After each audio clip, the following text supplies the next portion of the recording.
the heart of ashes. What would you do if you were told that the only way to save your dying son was to dig up your daughter's grave, cut out her heart, and force him to eat it? This isn't the plot of a Gothic horror novel. It is a true event that shocked America in 1892. Amidst the silence of a Rhode Island cemetery, a desperate father picked up a shovel to confront a monster he believed was draining his family's life. But the real killer didn't have fangs or fear the sun. It was an invisible enemy that medicine, at the time, was powerless to name. In the late 19th century, New England was blanketed by the shadow of a disease called consumption, known today as tuberculosis. It was a silent assassin, causing victims to waste away, turn pale, cough up blood, and slowly fade like a candle out of oil. Lacking an understanding of germs, people viewed tuberculosis as a supernatural phenomenon. They believed that when a family member died, their spirit would return to suck the life force from the living. To them, it wasn't an infection, it was a blood curse. George Brown's family was the most tragic victim. First his wife, then two of his daughters passed away. When his only son, Edwin, fell ill, the community spiraled into panic. They convinced George that one of the deceased women was a vampire. The horrifying twist occurred when they exhumed 3 graves. While the first 2 bodies had decomposed to bone, the body of 19-year-old Mercy Brown looked as if she were merely sleeping.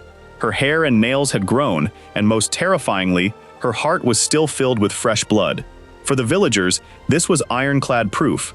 Mercy was the demon killing her brother. How could a body dead for 2 months look so fresh? Modern science has decoded what the villagers called dark magic with a simple reason: winter. Mercy died in the freezing month of January. Her grave acted as a natural freezer. The sub-zero temperatures slowed decomposition, keeping the blood in her heart liquid and her tissues intact. The growth of hair and nails was merely an optical illusion caused by the skin dehydrating and shrinking. But in their blind terror, the Brown family performed a macabre ritual. They burned Mercy's heart and liver to ashes, mixed them with water, and forced Edwin to drink the antidote. The result was tragedy upon tragedy. Edwin died just 2 months later. The bloody ritual saved no one. Instead, it turned the memory of a poor girl into a haunting scar in American history. Mercy Brown remains known as the last vampire of New England, a grim reminder that fear and ignorance can be more cruel than any disease. The ghost on the map. In 2012, a group of Australian scientists embarked on a mission that sounded absurd. They set sail to erase an island. This place, known as Sandy Island, appeared on every reputable nautical chart and even on Google Maps. It was described as a 24-kilometer-long strip of land between Australia and New Caledonia. But when the research vessel arrived at the exact coordinates, all they found was a flat, empty sea, 1,400 meters deep. An island the world believed in for 136 years was actually a digital ghost. How did millions of people, including some of history's greatest explorers, come to believe in lands that never existed? In the age of discovery, maps weren't just guides, they were power. Finding a new island meant glory for the nation and wealth for the explorer. A tiny dot on a map could be a lifesaver for a ship low on water, or a grave if it were a hidden reef. For centuries, captains risked their lives to document every rock and sandbar on the horizon. We believe maps are perfect mirrors of the Earth's surface. If an island was drawn there on official charts by veteran explorers, no one dared to question its existence. But the ocean is a master of illusion. The bizarre twist? Sandy Island wasn't the only phantom island. The vibrant island of Hy Brasil sat on Atlantic maps for 5 centuries. The island of Antillia was even drawn with magnificent cities. Why did the whole world believe a lie? The answer lies in historical laziness. When a captain mistakenly recorded a low-lying cloud or a raft of floating volcanic pumice as land, later cartographers, afraid of missing information, simply copy-pasted the island from one map to the next. Sandy Island survived dozens of editions, from tattered 19th century paper maps to 21st century digital systems, simply because no one was brave enough to delete what everyone else knew was real. How were the sharpest minds deceived? Science calls this confirmation bias. Imagine being a sailor at sea for months, exhausted and desperate for land. When you look at a map and see an island ahead, your brain automatically transforms a strip of mist or an optical illusion into a real shoreline. You record it in your log, and a phantom island is born. Sandy Island was only officially killed in 2012 when the Southern Surveyor measured the depth and found nothing but endless blue. These islands are essentially information viruses spreading through generations of mapmakers. They prove that sometimes the line between reality and imagination is as thin as a stroke of ink. It leaves us with a question. In our modern lives, how many phantom islands exist in your own perception? How many beliefs do you hold simply because everyone says so? Sometimes, to find the truth, you must be brave enough to sail through your own certainties. The cellar's secret. How can a skeleton buried for over 300 years speak to reveal a hidden murder from the 17th century? In 2003, at an archaeological site in Maryland, scientists found something that shouldn't have been there. The remains of a teenager buried hastily beneath the floor of a trash cellar. The boy had no coffin, no headstone, and not even a name.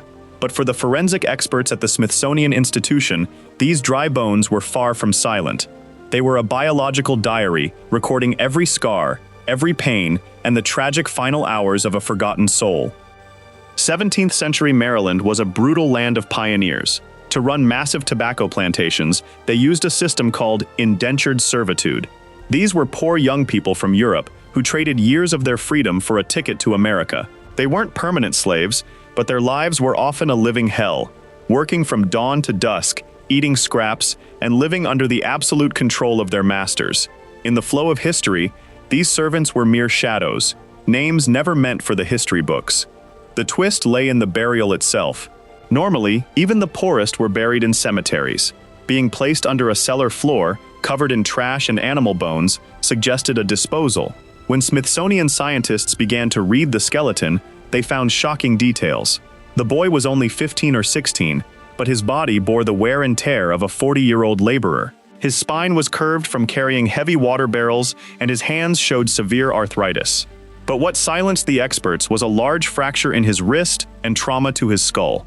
This wasn't a natural death. The boy had been abused to death. How does science identify a boy without a name? The secret was in his teeth. His teeth had perfect circular indentations, marks left by thousands of hours of clenching a clay tobacco pipe, a habit typical of laborers. Chemical analysis of his bones showed he had only recently arrived from England before he died. Archaeologists reconstructed the final scenario. The boy likely made a small mistake, was beaten by his master, and suffered fatal injuries. To avoid legal penalties and burial costs, the master secretly dug a hole in his own cellar, tossed the body in, and covered it with trash. For 300 years, thousands of people walked over that floor, never knowing that right beneath their feet was a silent scream waiting to be decoded. This boy is now a living witness to the cruelty of the past, proving that truth, like a seed, will always find a way to sprout. The lethal injection.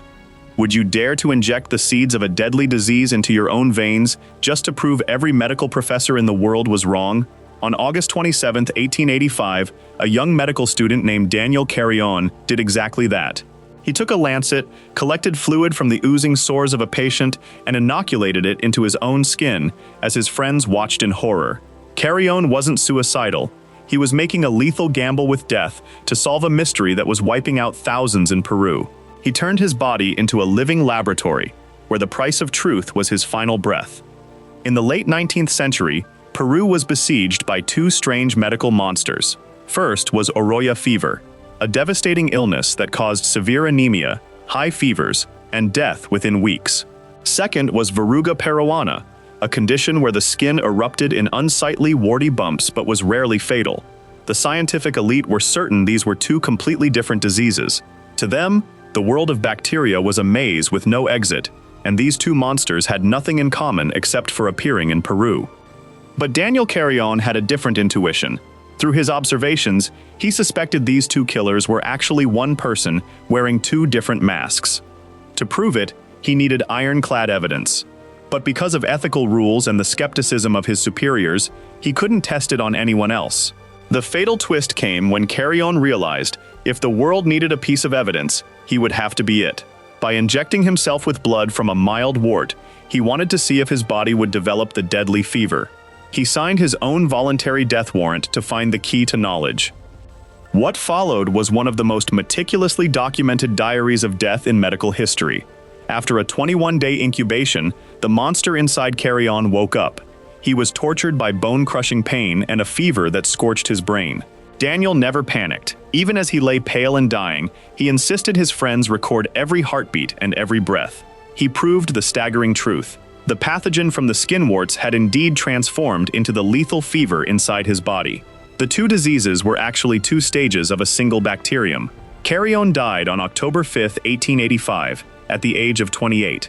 He used his final drops of blood to write a new chapter for Peruvian medicine, helping humanity destroy the disease that now bears his name, Carrión's disease. He was not a victim of recklessness. He was a torch of devotion, proving that sometimes the line between a hypothesis and a truth must be paid for in blood. The walking skeleton. One wrong step, and the world beneath you vanishes. You find yourself dangling over a bottomless abyss, held only by a thin rope connected to a sledge wedged on the rim. Around you, the Bosch's 30°C cold is draining your life, and below is the eternal darkness of the ice. This isn't a scene from an action movie. It was the moment explorer Douglas Mawson realized he was the final leftover of a doomed expedition.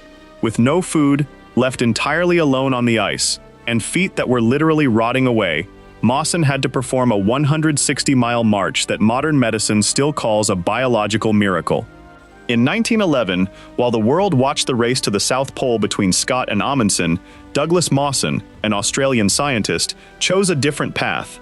He led the Australasian Antarctic expedition to map the pristine coastline of the frozen continent. For Mawson, this was pure science. He set out with his two most trusted companions, Ninnis and Mertz, and a pack of powerful sled dogs. They believed that with careful preparation, the mountain of ice would bow to human knowledge. But Antarctica has no concept of mercy. The first cruel twist occurred in December 1912. In a split second, an invisible crevasse swallowed Ninnis, the best dog team, and most of their food and tents. Mawson and Mertz were left in a white desert, with only a few days of food and a 500-kilometer journey back to base. Tragedy followed tragedy. Mertz died soon after from exhaustion and vitamin A poisoning, from eating dog livers to survive. Mawson became the loneliest man on the planet, standing in a vast white void with a starving stomach and feet beginning to necrotize. How does a human keep walking when their body is falling apart piece by piece? Mawson's 30-day solo journey was a brutal physical war. At one point, the skin on the soles of his feet peeled off in entire sheets, exposing raw, red flesh. To keep moving, Mawson applied grease, placed the dead skin back into position like an insole, and bound them to his bones with bandages. He crawled over deep ice pits, falling into crevasses, and surviving only because of the rope tied to his heavy sledge. Mawson recalled that every time he wanted to give up, one thought pulled him up: I must get this scientific data back. When he finally crawled to the door of his research station, he met the ultimate irony of fate. The rescue ship had weighed anchor and disappeared over the horizon just 2 hours earlier. Mawson had to stay in Antarctica for another entire year in solitude, waiting for the next ship. He beat death not with muscle, but with a spirit forged in months 40-degree winds. Douglas Mawson passed away in 1958, leaving behind a massive legacy of Antarctic knowledge. His story is a mirror reflecting the ultimate limits of the human condition. It reminds us, your Antarctica may not be a frozen continent, but the darkest moments of your life where you feel abandoned and powerless. When that happens, remember Mawson, the man who bound his own skin back on to keep walking. Are you brave enough to be the guardian of your own dreams, even when the rescue ship has already left? The Frozen Lies. For 2,000 years, the plaster casts of Pompeii have whispered stories of heartbreaking tragedy and eternal love. We gaze at a woman clutching her child and feel the power of a mother's final embrace. We see two lovers entwined in a desperate hold before being suffocated by burning ash. But what if I told you that everything you see is a massive visual deception? These statues have not been silent. They have been lying to us for over 2 centuries, hiding a reality that is far more complex than the romantic scripts we wove for them. In AD 79, the flourishing Roman city of Pompeii was wiped off the map in mere hours by the fury of Mount Vesuvius. Scalding ash buried everything, creating hollow cavities around the victims' bodies as their flesh decayed. In the 1860s, archaeologist Giuseppe Fiorelli conceived the idea of pouring plaster into these voids to recreate the final forms of those who perished. The result was a series of hauntingly lifelike statues. For well over a century, the world looked at these ashen figures and assigned them identities based on pure intuition, deciding who was a mother, who was a child, who was a master, and who was a servant. We believed our eyes could not be wrong when faced with such raw, human poses. But while volcanic ash can preserve a silhouette, it cannot hide the truth buried deep within the bone marrow. The stunning twist occurred when modern scientists decided to pierce the plaster using CT scans and DNA testing on the skeletal fragments trapped inside. The results were a cold shower for our romantic assumptions. The wealthy woman wearing an intricate gold bracelet, cradling a child on her lap, whom everyone was certain was the mother, turned out to be a completely unrelated man. The lovers locked in an intimate embrace? Actually, two men with no biological connection. The sisters, found lying side by side, were strangers from entirely different corners of the empire. Why were we so catastrophically wrong? The answer lies in the empathy trap. 19th century archaeologists viewed the past through the narrow lens of their own era. They wanted to see nuclear families and tales of eternal romance. They inadvertently projected their own values onto inanimate blocks of plaster. DNA has revealed a Pompeii that was far more realistic and diverse, a multicultural hub where slaves and immigrants from across the Roman Empire lived and died together. In those final, terrifying moments, people didn't just turn to their kin, they reached out to whoever was closest for a shred of comfort. A man may have spent his last seconds shielding a slave child he had never met. An embrace between two men might have been an act of forgiveness, or simply two lonely souls finding each other in a rain of fire. Science hasn't stripped Pompeii of its humanity. It has simply replaced our illusions with a raw, more painful truth. The new discoveries at Pompeii serve as a costly lesson.